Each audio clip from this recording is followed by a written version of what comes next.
Hello guys, in this video I am going to show you how to check out the weather forecast on the Lowrance application.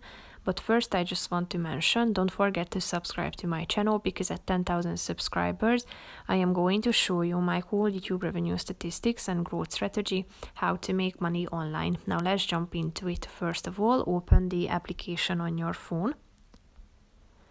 Tap on the plan button down below in the middle of the screen at the bottom, and go to the plan your next trip section that you can find in the middle of the screen and tap on weather forecast, which is the third button.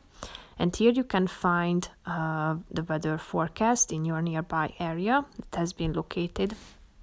So here you can find the precipitation information, the wind and moon phase. Here you can see tomorrow's weather forecast information. So you can see it in the following days, and you can also set the weather that you like and search for a new location.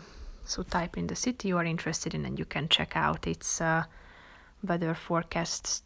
So that's pretty much it for this video, guys. See you in the next one. Bye bye.